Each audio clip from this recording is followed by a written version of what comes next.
They tell you that a newborn changes everything, but no one warns you how much you disappear in the process. I barely recognized myself in the mirror, just a tired blur with messy hair and cracked lips, living in stretchy pajamas and survival mode. My days and nights blurred together in a fog of bottle warmers, lanolin cream, and soft lullabies whispered into the dark. But even in the exhaustion, I was there, fully there. Every feeding, every cry, every moment of love wrapped in a tiny pink blanket. Meanwhile, Andre kept saying work was crazy. That's the word he used, over and over. Crazy deadlines, crazy meetings, crazy hours. I wanted to believe him. God, I needed to believe him, because the alternative felt too cruel to face. So when he came home late again, I kissed his cheek, said I was fine, and went back to rocking our daughter like nothing was wrong. But something inside me was shifting, even if I didn't want to admit it. Then came the night that changed everything. He had taken his smartwatch off, left it on the dresser while he showered. I wasn't snooping. I wasn't even thinking. I just glanced over while reaching for a pacifier and saw the message light up. Wish I could be with you instead of her tonight. My stomach dropped. I froze. I held our daughter tighter, not just because she needed me, but because I suddenly needed her more than anything. I didn't cry right away. It's strange how numbness sometimes shows up before pain. I just stood there, rocking her gently, pretending I hadn't seen what I saw, pretending he was still the man who kissed my forehead and whispered, "You're amazing," after every night feeding. But something had broken, not loudly, not with screams, just quietly, like a hairline fracture you don't feel until it's too deep to fix. I wanted to scream at him when he came out of the shower, to throw the watch at his feet and ask why. But instead, I smiled. I asked if he wanted dinner. I asked how work was. I even offered to rub his shoulders. I played my role so well, it scared me. Because now I wasn't just exhausted, I was performing. And worse, I was starting to see just how easy it was for him to do the same. As he talked about some imaginary meeting that ran late, I studied him. The way he avoided eye contact. The faint smell of a perfume I didn't wear. The pause before every answer. It all added up. I just hadn't wanted to see it. But now I was wide awake, in every way that mattered. And while he kept lying with practiced ease, I kept listening with painful clarity. That night, after he fell asleep beside me, snoring softly like nothing had happened, I stayed up staring at the ceiling. My daughter was nestled against my chest, her tiny breaths syncing with mine. She was innocent, untouched by the betrayal hanging in the air like a storm cloud, and I promised her, silently, fiercely, that I would protect her, even if it meant standing alone, even if it meant unraveling everything I thought I knew about the man beside me. I held her with one arm, but with the other, I was holding something else entirely. The truth. Heavy. Icy. Uninvited. It pulsed through me like a second heartbeat, reminding me that love shouldn't have to compete with lies. I didn't know what came next. I wasn't even sure if I was ready to face it. But I knew I couldn't unsee that message. And I couldn't unfeel the way my soul had quietly cracked the moment I read it. So I stayed silent. Not because I was weak, but because silence in that moment gave me space to breathe, to think, to decide. He thought I was too tired to notice. That motherhood had made me soft, distracted, easy to deceive. But he had no idea. I wasn't breaking. I was watching. And soon I'd be preparing. I didn't confront him. Not that night. Not the next. Not even when the lies kept piling up like laundry he never bothered to fold. I think he expected a breakdown. Tears, yelling, maybe even a dramatic suitcase moment. But I gave him nothing. No reaction, no accusation. Just silence. And in that silence, I started to build something stronger than rage. I started to build a plan. I began with the basics, screenshots. Every message I could catch while he left his devices lying around like breadcrumbs. I took pictures of the empty side of our bed when he claimed to be working late again. Logged the nights he missed bath time, the milestones he shrugged off, the doctor's appointments he never asked about. It all went into a folder, tucked away, labeled in a place he'd never think to look. For my daughter, and the truth. That's what I called it. Because one day she might ask about her father, about why we fell apart. And I won't be the mother who dodges or sugarcoats. I'll be the one who tells her gently but honestly that some people choose lies over love, and that doesn't mean we're less worthy. It means they were never ready for the real thing. I started noticing the little things he didn't. The way our daughter's fingers curled tighter around mine when I rocked her. The sound she made when she tried to laugh in her sleep. Her first smile, soft and gummy, while I held my phone in one hand, capturing joy, and documented heartbreak in the other. He missed all of it. Not just physically, but emotionally. Like we were side characters in a life he no longer wanted. So I made appointments. Not with him, he wouldn't have come. I saw a therapist who listened without judgment. I told her everything. The silence, the detachment, the ache of being abandoned while still being touched. She took notes while I spoke with cracked dignity and exhausted hope. "You're not crazy," she told me. "You're grieving someone who's still breathing." And God, that hit like a truth I didn't want but needed. With every session, I felt something shift. I wasn't just surviving anymore. I was observing, documenting, processing. I stopped begging for him to come home early.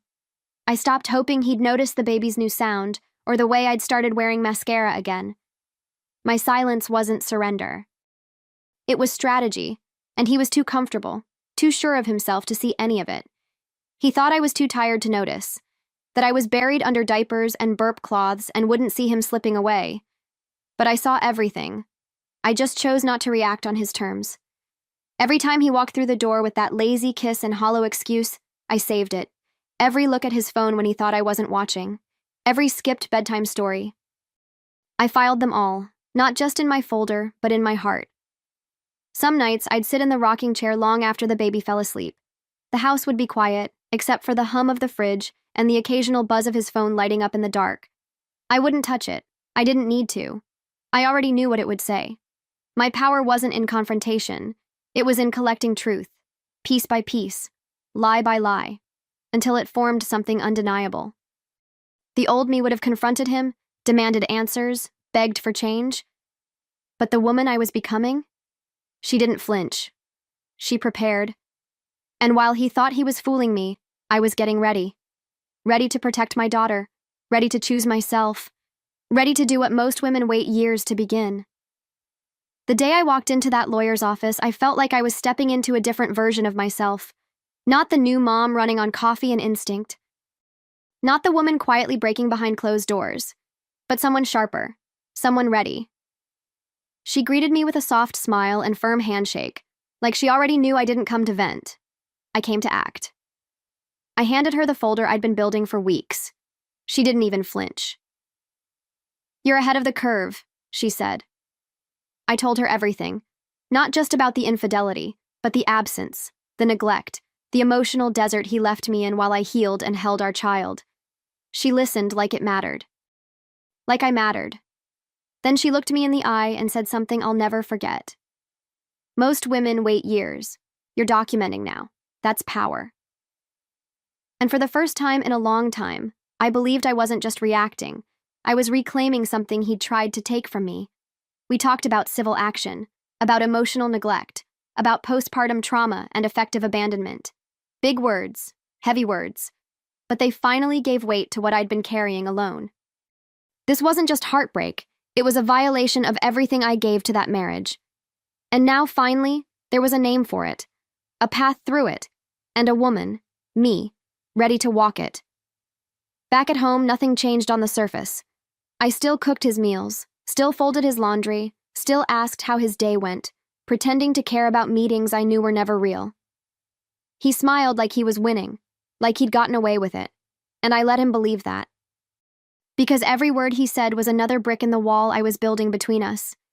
Every lie he thought went unnoticed became one more nail in the legal coffin I was preparing. There's a strange power in pretending. It's not easy. God, some nights it crushed me. But I'd look at my daughter's face and remember why I was doing it, why I had to be patient, why I couldn't let anger blow the cover I'd so carefully built. I became the calmest version of myself. Not because I felt calm, but because strategy needs stillness.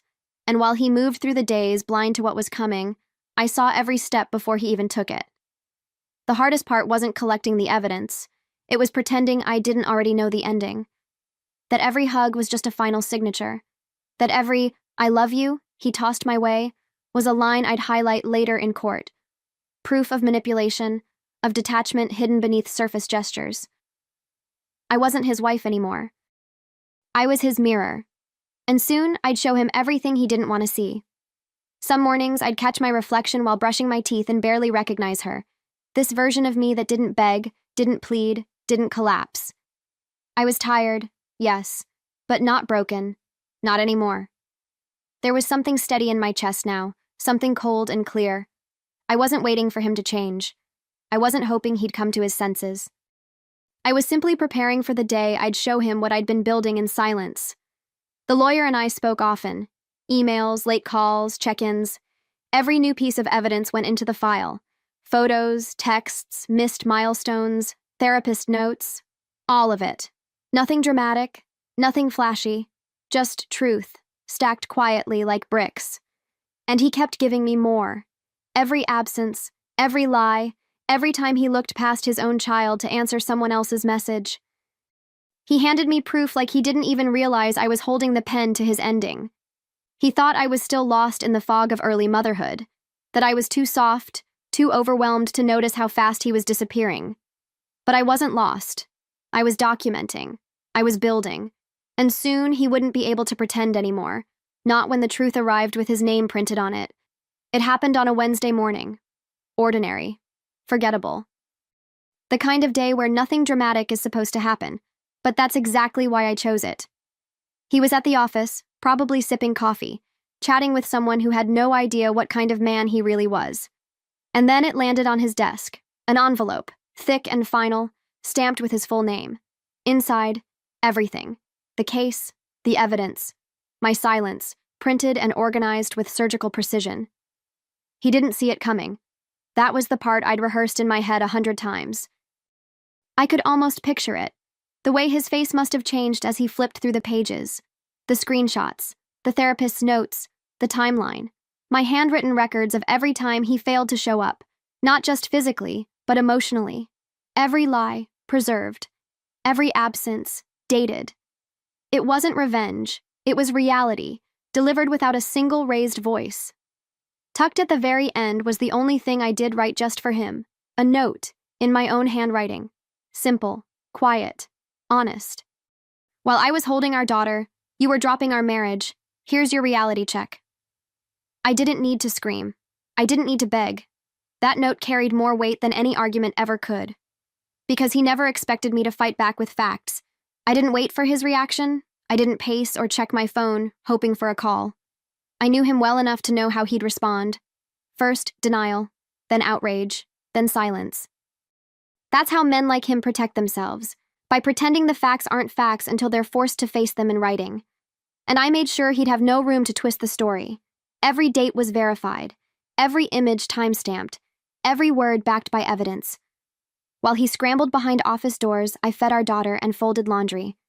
The sun was pouring through the kitchen window, and for once, I wasn't holding tension in my shoulders. I felt light. Not happy, not exactly, but free. I didn't have to wonder anymore. I didn't have to pretend. There was no longer a gap between what I knew and what I said out loud. The truth had spoken, and it had spoken for me. Later that evening, he came home. Late, again. Quiet, for once. He didn't bring up the envelope, and I didn't ask. We moved around each other like ghosts, both knowing the walls had finally spoken. He sat at the table, staring at nothing, while I put our daughter to sleep in the next room. And all I could think was, this isn't the end. This is the reckoning. That night, I lay in bed beside him, wide awake. He didn't reach for me. He didn't apologize. Just stared at the ceiling like the truth was something he could will away with enough silence. But it was there, thick between us, impossible to ignore. For once, I wasn't the one carrying the weight of unspoken words. He was, and I let him sit in it. Let him feel the sting of being known, really known, for everything he had chosen to be. He kept checking his phone, maybe waiting for the other woman to respond. maybe wondering if I had sent something to her too. I hadn't. I didn't need to. The damage was already done, and I wasn't in the business of destroying people. I was just done protecting the ones who destroyed me. He thought I'd always stay quiet. That motherhood had made me soft. What he didn't understand was that it made me stronger than I'd ever been. There's a particular kind of silence that comes after truth. Not the cold, empty silence of distance, but the full, weighted silence of someone being held accountable. And that's what surrounded him now. Not my voice, not my rage, just the undeniable echo of consequences. I didn't raise my voice. I raised the standard. I didn't look back. Not once. While he scrambled to control the narrative, I was quietly building something far more powerful. Peace. I changed the locks, updated my accounts, got my own lawyer for custody and support. I wasn't hiding anymore. I wasn't hoping for closure. I was living it. Not loud, not bitter, just clear, focused, unapologetically done. People started asking questions. Family, friends, neighbors, whispers in the background like distant thunder. But I never gave them the drama they wanted. I didn't post a single thing. No cryptic quotes, no public announcements. I didn't need to explain myself to anyone. The truth had already done the talking, and those who mattered saw it. Even his parents saw it. I didn't expect them to take sides, but they did. His mother called me one morning, said she was sorry, said she had seen the signs but hoped she was wrong, and I just nodded, holding my daughter with one arm and a cup of coffee in the other. I wasn't angry. Not anymore. Anger had served its purpose. Now there was only clarity. I didn't need him to crumble. I just needed to stop carrying the pieces. I started sleeping again. Not the restless half-sleep of suspicion, but real, deep rest. The kind that comes when your home finally feels safe again. Every corner of the house began to breathe differently. I rearranged furniture, donated old clothes, scrubbed out the scent of someone who hadn't touched a thing in months, but still claimed ownership of it all. This wasn't revenge. This was renewal. My daughter giggled in rooms that used to echo with tension. There were moments, small, piercing moments, when sadness tried to creep back in. Watching another dad at the park, hearing a couple laugh in line at the grocery store. But I let those feelings come and go. I didn't push them down. I let them rise, pass through, and leave. Because healing, I learned, doesn't come from pretending you're fine. It comes from honoring the pieces of you that were never meant to break in the first place. And somewhere in that stillness, in that rebuilding, something shifted. I stopped seeing myself as someone who had been left. I started seeing myself as someone who had chosen herself. Fully, fiercely, without apology. I wasn't just surviving him, I was outgrowing him. And every single step I took without him felt like a sentence in a story I was finally writing on my own terms. I never aired his betrayal online. Never dragged him through the mud. I didn't need to. My silence said everything. It was the kind that made people listen harder. The kind that made him squirm without a single post. I saw the shift in how people looked at me, not with pity but with respect, because they knew. I didn't just walk away, I rebuilt with intention. And every part of that process was mine. One afternoon, while my daughter napped, I opened a new document on my laptop. It wasn't for court this time. It wasn't about evidence or timelines. It was an invitation, a blueprint for something bigger. I started writing about the nights I cried in silence, the way I stayed composed while falling apart, the quiet strength that so many women carry but rarely speak of. I called it, "We Were There Too," and it wasn't just a name, it was a lifeline. The support group grew faster than I expected. Women from everywhere, new mothers, tired wives, women still in it and women just out, showed up, with stories, with questions, with pain, and I didn't have all the answers. But I had proof that survival was possible, that healing wasn't just a buzzword. He left me alone with a baby, but I left him alone with the consequences, and I'm the one who walked away whole.